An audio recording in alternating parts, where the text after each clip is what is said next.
یہ ماہ استغفار ہے کیونکہ اس مہینے میں اللہ کی بارگاہ میں اعمال نامے پیش ہونے ہیں. غالباً پاکستان میں 3 فروری کی رات شب برات ہے. اس کی رات کتنی امپورٹنٹ ہے کہ حدیث پاک میں آتا ہے, میرے آقا فرماتے ہیں اللہ عز و جل خاص طور پر 4 راتوں میں بھلائیوں کے دروازے کھول دیتا ہے. وہ 4 راتیں کون سی ہیں؟ نمبر 1 بقرہ عید کی رات, نمبر 2 عید الفطر کی چاند رات, نمبر 3 شعبان کی 15ویں رات کہ اس رات میں مرنے والوں کے نام اور لوگوں کا رزق اس سال حج کرنے والوں کے نام بھی لکھے جاتے ہیں. ویری امپورٹنٹ رات ہے, فیصلوں کی رات. اگلے سال کا رزق بھی لکھا جاتا ہے, کون حج کو جائے گا یہ بھی لکھا جائے گا شب برات, اور فرشتوں کو یہ بھی بتا دیا جائے گا کہ کون اس سال دنیا سے چلا جائے گا. پچھلے شعبان میں کئی لوگ ہمارے ساتھ تھے جو اس شعبان میں نہیں ہیں, ہمیں نہیں معلوم اس سال ہمارے بارے میں کیا فیصلہ ہونا ہے. اور پھر چوتھی رات عرفے کی رات یعنی 8 اور 9 ذوالحجہ کی درمیانی رات. تو یہ 4 راتیں بڑی خاص ہیں جس میں بھلائیوں کے دروازے کھل جاتے ہیں. شب برات کی سگنیفیکنس کیا ہے؟ حدیثوں میں آتا ہے کہ اللہ کریم اس رات قبیلہ بنی کلب کی بکریوں کے بالوں کی تعداد کے مطابق گناہ گاروں کو جہنم سے آزاد فرما دیتا ہے. اچھا, یہ قبیلہ بنی کلب کون سا تھا؟ یہ ایک ایسا قبیلہ تھا اس زمانے میں جو سب سے زیادہ بکریاں پالتا تھا. میں اور آپ ایک بکری کے بال نہیں گن سکتے, اتنے بڑے قبیلے کی بکریاں, ہزاروں بکریوں کے بال کتنے ہوں گے؟ تو اس کا مطلب سارے بخشے جائیں گے, کروڑ لوگ بخشے جاتے ہیں. مگر اس کے ساتھ ایک لسٹ بھی آئی حدیث میں کہ سب بخشے جائیں گے, یہ چند قسم کے لوگ جو ہیں یہ نہیں بخشے جائیں. اب آپ امیجن کریں کہ کتنے بڑے مجرم ہوں گے کہ ایسی مبارک رات جس میں کروڑوں بخشے جا رہے ہیں, اس میں کون لوگ ہیں جو نہیں بخشے جائیں گے؟ جو نہ بخشے جانے والے ہیں ان میں نام ذرا آپ سن لیں. نمبر 1 حدیثوں میں ملتا ہے کہ شراب کا عادی نہیں بخشا جائے. اب انفارچونیٹلی سنا یہ جاتا ہے کہ مختلف شادیوں کے پروگراموں میں, دوستوں میں اب کولڈ ڈرنک کی طرح لوگ شراب پی رہے ہیں. اللہ کے واسطے, اللہ رسول کے واسطے شراب کے قریب نہ جائیں. یہ شراب الخبائث ہے, اور شرابی جو ہے وہ شب برات بھی نہیں بخشا جائے. اور اب تو بہت نارملائز کر دیا گیا شراب کو. کبھی کبھی ایسا موقع نہیں ملتا کبھی دیکھنے کا, اللہ معاف کرے, کبھی جہاز میں سفر ہوتا ہے تو چاہ کے رائٹ لیفٹ ہمارے ساتھ بعض اوقات پاکستانی اور مسلمان ہی ٹریول کر رہے ہوتے ہیں, اور بندہ حیران ہو جاتا ہے کہ یار یہ ہمارے ساتھ بیٹھا ہوا مسلمان اور دھڑلے سے شراب پی رہا ہے, یعنی فری میں مل جائے تو جتنی پینی آپ پی لیں گے. اللہ اکبر. حالانکہ جہاز تو وہ سواری ہے کہ جس میں توبہ کر کے باوضو بیٹھنا چاہیے, کلمہ پڑھ کے بیٹھنا چاہیے کہ پتہ نہیں خیر سے پہنچوں گا یا نہیں, کچھ ہوا تو دنیا سے ہی چلا جاؤں گا. مگر شرم نہیں آتی, اور لوگ میں غیر مسلموں کو کیا کہوں, مسلمان پی رہے ہوتے. اللہ اکبر. حالانکہ یہ شراب وہ لعنت ہے. ویسے تو بہت سارے کبیرہ گناہ ہیں, علماء بیٹھے ہیں, شاید یہ ایک ہی گناہ ہے جس میں 10 قسم کے لوگوں پر لعنت فرمائی نبی پاک علیہ السلام نے. شراب پینے والا, پلانے والا, اٹھانے والا, خریدنے والا, بیچنے والا, لانے, یعنی کتنے قسم کے لوگوں پر لعنت فرمائی گئی, اور یہاں کسی کو پرواہ ہی نہیں ہے. ابھی نوجوان بیٹھے ہیں, بعض اوقات ان کو کہیں کہ بھائی یہ شراب کی محفلیں, بری محفلوں سے دور رہو, تو کہتے ہیں یار ہم شراب نہیں پیتے, دوست پیتے, ہم تو صرف بیٹھتے ہیں. ہم نشہ نہیں کرتے, دوست نشہ کرتے, ہم تو صرف کمپنی دیتے ہیں. کیا کریں آج کل؟ اچھا, پھر بعض اوقات کچھ لوگ ملٹی نیشنل کمپنی یا کسی بڑی کمپنی میں کام کرتے ہیں, کیا کریں, آفیشیل میٹنگز ہوتی ہیں, جگہ جانا پڑتا ہے, جناب ہر طریقے کے لوگ ہوتے ہیں, ہم تو منع نہیں کر سکتے, ہم بیٹھتے ہیں. کیوں بیٹھتے ہیں ادھر؟ یعنی جہاں رب کی لعنت برس رہی ہے آپ وہاں بیٹھے ہیں. ابھی 4 5 6 سال پرانی تو بات ہے جب ہم سب نے کووڈ کو ایکسپیرینس کیا تھا. کیا سیکھا تھا کووڈ سے؟ سوشل ڈسٹینس, کہ یار اس میں بخار آ رہا ہے, نزلہ آ رہا ہے, بندے سے ہی دور رہو, ہاتھ بھی نہیں ملاتے ایک دوسرے سے. یعنی وائرس سے بچنے کے لیے ڈسٹینس کر سکتے ہو, اللہ کی لعنت سے بچنے کے لیے ڈسٹینس نہیں کرنا ہے. نہیں میرے پیارے اسلامی بھائیو, صحبت ہی بندے کو برا بناتی ہے. آپ کسی بھی شرابی, کسی بھی برے کام کرنے والے سے ملنے, پڑھے لکھے لوگ بیٹھے, کسی ہیروئن سے ملنے, جواری سے ملنے, کسی قاتل سے ملنے, چور سے ملنے, سوال کریں کدھر سے ملی یہ عادت, بتائیں کیا جواب دے گا؟ آپ کو جواب نہیں پتا ہے. وہی کہے گا دوستوں سے ملی. کوئی بھی آپ کو نہیں کہے گا جناب میری ایک برتھ ڈے تھی اور ابو بڑے خوش تھے اور میرے لیے جناب ابو چرس کا سگریٹ لے کے آئے, بیٹا آج سے شروع کر دے. کبھی بھی والدہ نے میرے امتحان کے اچھے نمبروں کے بعد مجھے چاقو لا کر ہی دیا تھا کہ بیٹا چوری شروع کر رہے.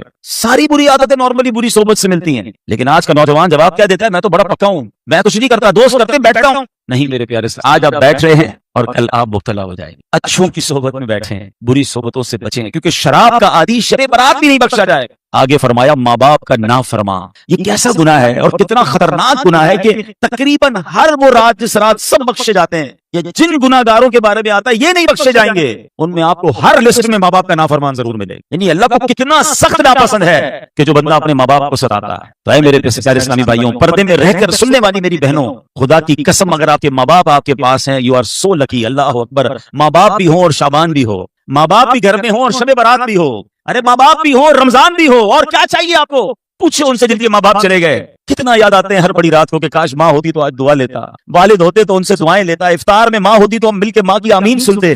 ماں نہیں ہے اور رمضان ہے, ماں نہیں ہے اور شعبان ہے, مگر آپ کے پاس اگر ماں باپ ہے قسم سے انہیں راضی کیجیے, انہیں ناراض مت کیجیے گا, ان کو دکھ نہ دیجیے. ایک اپنی زندگی کا نچوڑ بیان کر دیتا ہوں. زندگی میں ایک بات یاد رکھیے گا کہ جس سے اس کے ماں باپ راضی ہے نا, اس کو دنیا میں ترقی سے کوئی نہیں روک سکتا, اور جس سے اس کے ماں باپ ناراض ہیں چاہے سارا زمانہ راضی ہے, اس کو بربادی سے کوئی نہیں روک سکتا. اور یہ حدیث پاک کے الفاظ ہیں کہ جس سے اس کے ماں باپ راضی اس سے اس کا رب راضی, جس سے اس کے ماں باپ ناراض اس سے اس کا رب ناراض. پلیز شب برات آ رہی ہے, کسی بھی وجہ سے اگر ماں باپ ناراض ہیں, دل دکھایا ہے, دوری ہو گئی ہے, ان سے معافی مانگ لیں, کیونکہ شب برات سب بخشے جائیں گے, ماں باپ کا نافرمان نہیں بخشا جائے. آگے فرمایا رشتے داری کاٹنے والا, قطع تعلق کرنے والا. اب بیٹھے خاندان کے لوگ یہاں پر چھوٹی چھوٹی بات پر خاندان توڑ دیے, رشتے توڑ دیے, جانا آنا ختم کر دیا. ہم نہیں جاتے فلاں چچا کے گھر, ہم نہیں جاتے فلاں ماموں کے گھر. کیوں نہیں جاتے بھائی؟ انہوں نے دعوت میں نہیں بلایا ہے, جیسے دعوت دینی تھی ویسی دعوت نہیں دی. گھر گئے تو اچھے طریقے سے بات نہیں کی, اتنی چھوٹی بات پر رشتہ ختم کر دیا. بھائی بھائی سے نہیں مل رہا, میاں بیوی گھر بیٹھے ایک دوسرے سے دور, چھوٹی سی بات ہو گئی, تھوڑا سا مسئلہ ہو گیا, کوئی بات نہیں, غلطی ہوئی,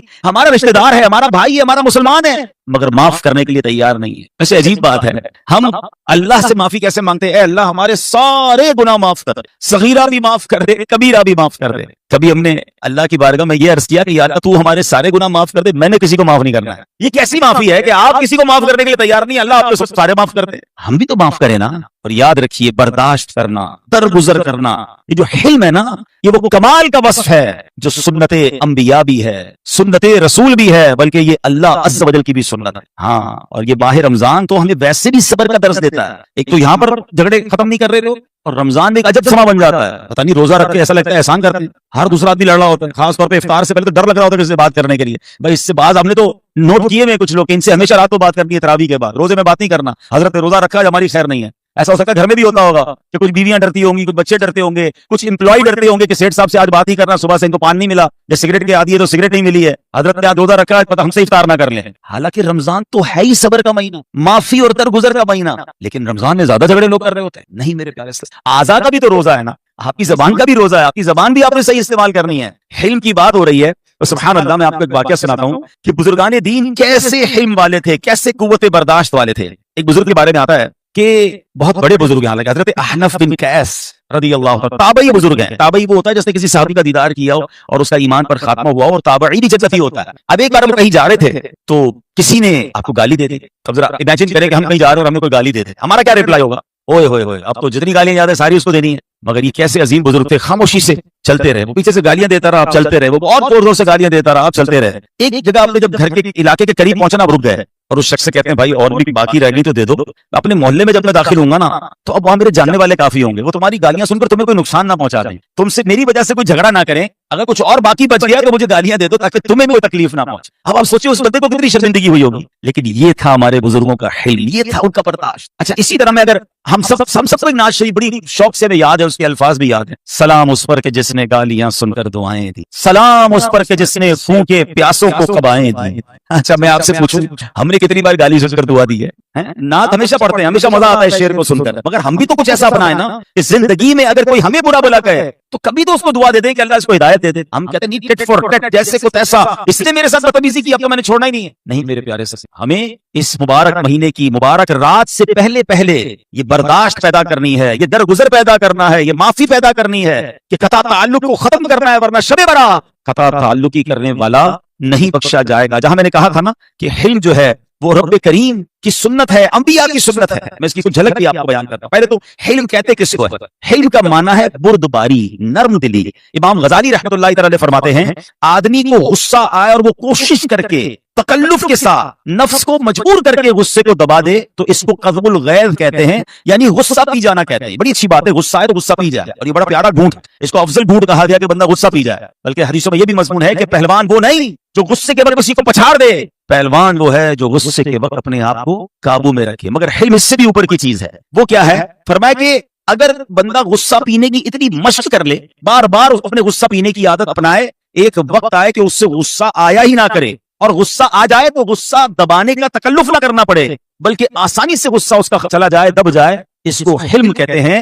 امام غزالی رحمۃ اللہ تعالی علیہ فرماتے ہیں غصہ پینے کی نسبت حلم زیادہ افضل ہے. حلم عقل کے کمال کی دلیل ہے. اور جیسے میں نے کہا کہ حلم اللہ پاک کی سنت ہے کیونکہ رب کا ایک نام حلیم بھی ہے. اللہ پاک کے حق میں اس کا معنی یہ ہے کہ گناہگار کو مہلت دینا, اس کی فوری پکڑ نہ فرمانا. اب ذرا غور کیجئے نا, دنیا میں کتنے گناہ ہو رہے ہیں, اللہ پاک کی کیسی کیسی نافرمانیاں ہو رہی ہیں. اللہ اکبر, اللہ پاک چاہے تو زمین پھٹ سکتی ہے, یہ نافرمان زمین میں دھس سکتے ہیں, آسمان سے پتھر برس سکتے ہیں, بجلی گر سکتی ہے, نافرمان کا چہرہ بگڑ سکتا ہے, مگر وہ رب کریم مہلت دے رہا ہے. وہ رب کریم سبحان اللہ حلیم ہے نا, وہ مہلت دے رہا ہے. ورنہ کون سا گناہ ہے؟ ارے معاذ اللہ, اللہ کو برا بھلا کہنے والے لوگ اس دھرتی پر بستے ہیں, انہیں بھی رزق مل رہا ہے, انہیں بھی آکسیجن مل رہی ہے, انہیں بھی اس زمانے میں سب کچھ مل رہا ہے. یہ سب کس بات کی دلیل ہے کہ وہ حلیم ہے, وہ درگزر ہے کر فرما رہا ہے. اللہ کریم قرآن میں فرماتا ہے وَرَبُّكَ الْغَفُورُ ذُو الرَّحْمَةِ لَوْ يُؤَاخِذُهُم بِمَا كَسَبُوا لَعَجَّلَ لَهُمُ الْعَذَابَ. آسان ترجمہ قرآن کنز العرفان. اور تمہارا رب بڑا بخشنے والا رحمت والا ہے, اگر وہ لوگوں کو ان کے اعمال کی بنا پر پکڑ لیتا تو جلد ان پر عذاب بھیج دیتا. تفسیر قرآن صراط الجنان میں ہے. اس آیت میں اللہ پاک کی رحمت اور مہلت کا بیان ہے کہ وہ بڑا بخشنے والا ہے کہ کروڑوں گناہ کرنے کے بعد بھی اگر کوئی مغفرت کا دروازہ کھٹکھٹاتا ہے تو وہ بخش دیتا ہے. ساری زندگی میں گناہ کرنے کے باوجود بھی کوئی آخری زندگی کے دنوں میں بھی توبہ کر لیتا ہے, اللہ پاک اسے معاف کر دیتا ہے. یہ شان مغفرت بھی ہے, شان رحمت بھی ہے. اللہ اکبر, کیسا حلیم ہے میرا مولا. اب حلم سنت انبیاء بھی ہے. جتنے انبیاء اس دنیا میں آئے سب حلم والے تھے, برداشت والے تھے. لوگ گالیاں دیتے تھے, انبیاء برداشت کرتے تھے. لوگ تکلیفیں پہنچاتے تھے, انبیاء کرام علیہ السلام برداشت فرماتے تھے. بخاری شریف کی حدیث پاک میں ہے نبی پاک علیہ السلام نے ایک نبی کا ذکر کرتے ہوئے فرمایا قوم نے انہیں شدید تکلیف پہنچائی, ان کی یہاں تک کہ ان سے خون بہنا شروع ہو گیا. اپنے چہرے سے خون پہنچتے جاتے تھے اور کہہ رہے تھے اے اللہ پاک میری قوم کو بخش دے, بے شک یہ نہیں جانتے. کیسے انبیاء تھے, اللہ اکبر.